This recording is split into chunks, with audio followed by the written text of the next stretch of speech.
So welcome to the first episode of Uncaptive Entrepreneur, a new podcast launched right in the middle of the COVID-19 crisis. And so I have with me today Kyle Duty and Kevin Lammey of Resolute Insurance Agency Group. They're in Conway, Arkansas. And as you can see, they aren't really following the social distancing rules that they're supposed to, but they've been breathing on each other all day, so I guess it's going to be okay. Welcome, guys. Yeah, thank you. So you guys are ending what, your first month or month and a half in business? Yes. So we started the agency on February 13th, but then we didn't really get full access. You know, we had to do a bunch of legal stuff to get us legit, I guess. For the state of Arkansas, and we've actually had full access for about 2 weeks now. So you really opened your business in the middle of March, right? Yes. Correct. Yes, sir. Yeah. That was just about the time that the COVID virus was really accelerating here in the U.S. In fact, I think the 15th was about the time that we had the big NBA game problem here in Oklahoma City, and kind of the whole world in this part of the country came to a screeching halt. Yeah, I bet it did. So, well, you know, did you guys have any second thoughts? I mean, you know, starting a brand new business when the whole country is shutting down has got to be a daunting possibility or thought. Yeah, I mean, it really was. I mean, I think you can almost find the good in almost anything. So the good thing about what's happening right now is everyone's at home. And everyone's answering their phones mainly because they're bored. So, and they're all looking to save money because they're not going to work. So it's prime time for us. Okay. Well, you're finding some initial success, but I guess the point is it still took some courage to start at a time like this, don't you think? Yes. Yes, sir. We were already in it too deep to turn around. So okay. All right. No regrets, though. All right. Well, you know, this isn't your first rodeo for either of you. You've got some experience in the insurance industry. Just give us a thumbnail background of your last couple of years before you launched off on this new business endeavor. Yeah, Kevin, you want to take that? Yeah. Well, so I started my insurance career actually working for another agent. And he was just a good friend of mine. His name was Matt, and he was a captive agent. I went to his office, and that's actually where I had met Kyle, and this is 2016 when we first had met, and he was just telling me about the opportunity that insurance could have. And okay. Yeah, for me, I started with basically I just got laid off in the oil and gas industry. Everybody that was in that industry, there's one guy left and went to Saudi Arabia, so I knew that probably wasn't going to be the best opportunity for me. My cousin was an agent with Shelter, and I knew he had a good career and was making a good income, a good six-figure income. And I was looking for something that I could kind of get into and maybe stay there long term. And I started working underneath the Shelter agent back in 2014. I worked there for about a year and a half, kind of hit my peak. I was doing well, and I went to Shelter because I think I had a better opportunity there. That's when me and Kevin worked in the same office and kind of had worked together. We did really well together. I was offered my own agency in January of 2017, and I'd ran it ever since, and also won multiple awards, was top in our region and stuff like that. And me and Kevin had always talked about becoming independent, but really didn't know what avenue to go to do it. It just seemed really overwhelming with getting all the appointments and everything, but we knew long term that's where the opportunity was. It was just much easier to scale, and if you really wanted to do something long term, it seemed like the way to go for us, and that's kind of when we found you guys. Yeah, and this is something that we've kind of been talking about for like 2 years. You know, this is what we wanted to do. We just didn't know which, actual avenue to go down. I got you. Well, you know, listening to Kyle just telling his story, this is your second time to start a business in the middle of a mess or in the middle of tough times. It sure was. Yeah. So in a way, this is kind of your second rodeo at this. So, well, I mean, you know, as you started getting ready to open up, and the virus started hitting, and you started reading in the paper about what was going to happen and all that kind of stuff. I mean, did you have any second thoughts at all, or did you feel like it didn't matter? You were going ahead anyway. Yeah, we we kind of put ourselves out there to where there's no turning back. Well, I've always think about that old adage when they talk about if you want to take over an island, you need to burn the ships. And I think me and Kevin definitely burned our ships. Yeah. So, and again, when we do something, working with Kevin, I knew when he committed to something, he committed 150%, and I'm the same way. So it's, to be honest with you, it couldn't really be. It's actually exceeded our expectations, and we're thrilled to death. So. Well, good. And I want to talk to you in a minute about the success that you're actually already having. But what you just said about commitment, I think, is interesting. Dan Sullivan, who runs a program called The Strategic Coach, wrote a book called The 4 C's Formula, and he talks about the first thing you have to be successful as an entrepreneur is commitment. You're going to do it regardless. In effect, you have to burn the boats behind you. So, what you're really saying, Kyle, is that, which is, you're fully committed. Oh, yes, yeah, definitely. And it's just, I made a decision at a really young age. I started off selling cars right out of the gate, and I found out pretty quick that if you want a good opportunity, it involves a level of risk. And a lot of times, the greater the risk, the greater the opportunity. And I made a commitment to myself that I would never trade security over opportunity. And whenever I talked with LaDonna, and LaDonna being the recruiter, opened her eyes to the opportunity with OAA, it made a lot of sense to take that risk. Yeah. And gotcha. All right. Well, so what motivated me to reach out to you guys to do this podcast is, frankly, I was hearing back from our team that you're just tearing it up, that you're writing a lot of business over the last couple of weeks, and frankly, I think a lot of people will find that surprising. The last 2 weeks, especially in the whole country, everybody's been operating on adrenaline. It's the fight or flight thing. And so, they've been at the grocery store and they've been, doing whatever they have to do to protect themselves and their families. And in some respects, the last thing on their mind is starting a new business, reaching out, talking to people, selling insurance. But that's not what you guys have been doing. Tell us about that. Yeah. So, I know you talk about Dan Sullivan. I also believe in finding good mentors, and they're not readily available all the time, but I found on YouTube, there's guys like Ed Milet, Grant Cardone that talk about stuff. One thing they're really big on is service. If you look at providing a service for someone, which now to me, the best service we could provide is talking to people, seeing how we can save them money in a time like this. It's pretty nice to be able to quote someone and save them $500 or $600 a year and then get a check back from their insurance company when we're able to do that. And we're kind of approaching the whole COVID-19 thing and calling people as, hey, how can I be of service to you guys through the different products we offer, insurance products and stuff like that. And they've been very receptive to it. Mm-hmm.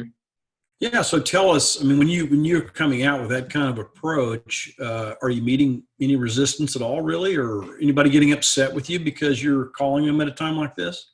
Not at all. So kind of the way I look at whenever I present my phone call, a lot of it comes across in how you talk to people whenever they answer the phones. If you're energetic, a lot of times, and especially at a time like this, they kind of wonder what you have to say, and the way I've been approaching them is we haven't had any resistance whatsoever. In fact, we end up getting referrals off the people we call and talk to. So it's just like a big snowball effect.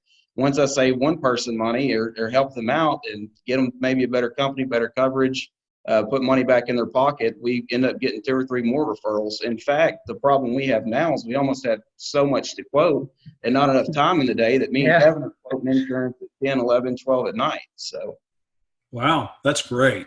Yeah. So in general, as you talk to people and you're making that offer to see if you can be helpful, how do you find that people, I'm sure you're getting into personal conversations with people, right? We're insurance agents, and insurance agents know their customers and get involved with them personally. What are some of the attitudes? What are the things you're hearing from people that you're talking to about how they're adapting and adjusting to this time? Well, everybody's working from home and they're with their wives and kids and stuff like that. To be honest with you, I haven't really heard any negative other than the fact that they're maybe going on more walks during the day or something like that. I haven't had no negativity whatsoever about calling people. Yeah. I can't think of one negative thing that I've had a conversation with folks about. Okay. And the cool thing about a lot of what we do is it's all e-sign, so there's really no point in face-to-face. The technology with what we're doing here with the Zoom, it allows us to be able to be proactive as agents and still be able to write business. And actually, it's much easier because people aren't at their jobs. So, right. Well, so Kevin, tell us how you're finding all these prospects you guys are talking to. What's working for you right now? A lot of it is actually, I'll be honest. So Kyle's been, we kind of work very well together. And I've been handling a lot of the administration side of getting the contracts, and Kyle's the one that's actually pushing for sales and things like that. So it's actually mainly Kyle on sales and actually the rest of our team. Okay. All right. yeah, so as far as what I do is I look for centers of influence. There's still mortgage lenders are still closing on houses. A lot of our agents have mortgage lenders with referred on business. And I've also have quite a few people that I've written in the past that I've been able to touch base with and not only ask them about quoting their insurance, but see if they have any friends or family I might be able to reach out to as well in a time like this. So that's kind of all I've been doing is working, people I know and then seeing if they have anyone else that I might be able to help. And typically when you approach people with trying to provide them a service and being of service to them, they will reciprocate that and do whatever they can to help you out as well. So. Okay. So obviously, the last 2 or 3 days, we've been hearing, increasing levels of concern and bad news from the president on down. The death rates are climbing. We're going to be closed down in one way or another across the country, at least through the end of April. In fact, today, the state of Texas said they were going to be closed well into May. And so this environment we're in isn't going to end anytime in the near future. But have you begun to think about how you'll transition when the restrictions get lifted and we kind of come back to a more normal business environment? Yeah, I think so. It's something that we had already been doing before this had even happened, and it's just when COVID came out, it's just we had to adapt to do things a little bit different. But as soon as it does get over with, we're just going to go back to the actual networking and marketing side of things. Going into businesses and talking with business owners. And currently, right now, everything's going to be kind of conferenced over computers at this point. Okay. So you mentioned that, getting started with the agency really began back in February, and it took you, a while to get to where you could actually write business. But you were, from my perspective, able to do it pretty quickly. If you started mid February and you were actually open in mid-March, that's pretty quick. Were there anything in particular that was helpful to you in that period of time? I mean, did the OAA team have anything to do with your quickly being able to get up to speed? I mean, how'd that all go? OAA has been great on setting us up. The only actual issues that we had as far as things being delayed was actually through the state and mainly because they were kind of shutting down, and it was harder to get those certificates that we're needing to say that we're an official business. But once we got all that paperwork done through the state, then it just really flew. Okay. What really helped too is Kevin's really good about the administrative side. So while he was working on all the contracts and stuff, I was able to work on calling folks and getting them lined up and ready to start quoting. Ryan has helped tremendously with helping us get set up. And then sometimes we'll get quotes back at 2 in the morning, from Ariel helping us out. Yeah. And it's all of us working together as a team. It's really helped us out tremendously. So, Okay. So just so everybody knows, you're talking about one of our agency growth coaches, Ryan McLaughlin, right? Yes, He's sir. helping you get going, and then Ariel is in the Access Plus department, so she's actually helping you guys quote business. Correct. She's doing it at 2:00 in the morning. She's around the clock. So again, we have a handful of agents helping us submit business, and so I'm sure her workload's pretty heavy, but she's doing what she can to accommodate us, and we really appreciate that. Yeah, I really thought I was the only one up to 3 in the morning. And I see something come across from her. I was like, oh, she's still awake. Well, just hearing that story, though, reminds me, we are really in a new environment, right, from a business point of view. Mm-hmm. So you mentioned earlier, we're all working from home, and many people are working really long hours because they've got children, and, that's a distraction. And I didn't know anybody was working at 2 a.m, but that's great. But, so we're in this new normal. Right, where everybody's working from home, everybody's having communications with Zoom calls. We're doing things electronically. Have you given any thought yet to what the new normal is going to look like? What is going to change and stay permanently changed when we come out of this? Have you given any thought to that at all? Yeah, we've actually talked about doing Zoom reviews with clients. So if maybe, sometimes it's not feasible for a customer to meet or a client to meet and go over coverages, and for us to be able to have that added value as agents and advisors. So me and Kevin were talking actually last night about how neat it would be if we had a link set up on our website where a customer or a client could schedule a review, and we could call them over Zoom and maybe review their coverages with them. And stuff like that. Also, another cool features with the easy links, being able to have that link to where people can quote themselves online, and you could streamline the process. It seems like quite a bit through technology like the Zoom call and stuff like that. Okay. Yeah, those are great ideas. So again, you started at the beginning of the year, really, and you had big plans, getting your agency started. And then the whole world came to a screeching halt, and you decided to plug ahead anyway. I'm curious, as you've made that pivot, what are you expecting for yourselves in 2020 compared to what you expected from yourselves when you started back in February? Any difference? No, not really. A lot of what I think about is I've heard a while back a guy, one of the mentors on YouTube that I listened to, Grant Cardone, was talking about how whenever the industry starts to contract, that's whenever it's time to expand.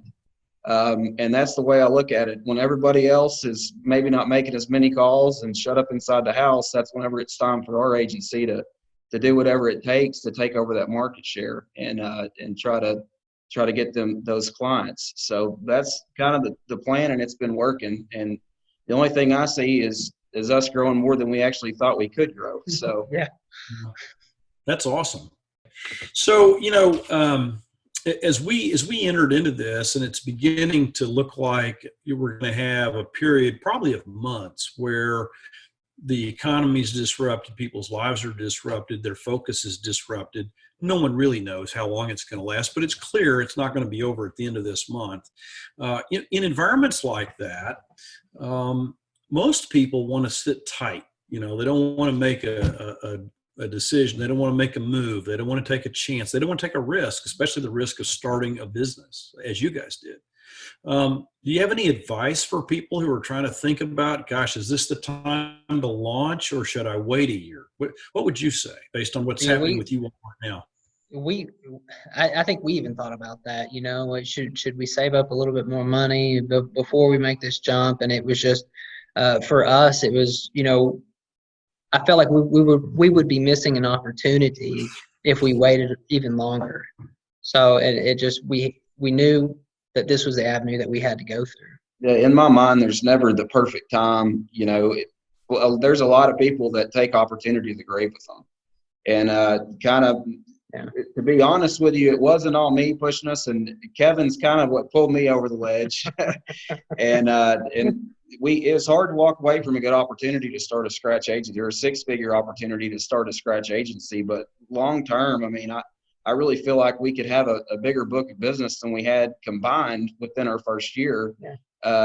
If we were willing to roll our sleeves up and do the work. So at the end of the day, I think it was a calculated risk after talking about close ratios, and I really believe in Kevin's ability to perform, and he believes in mine.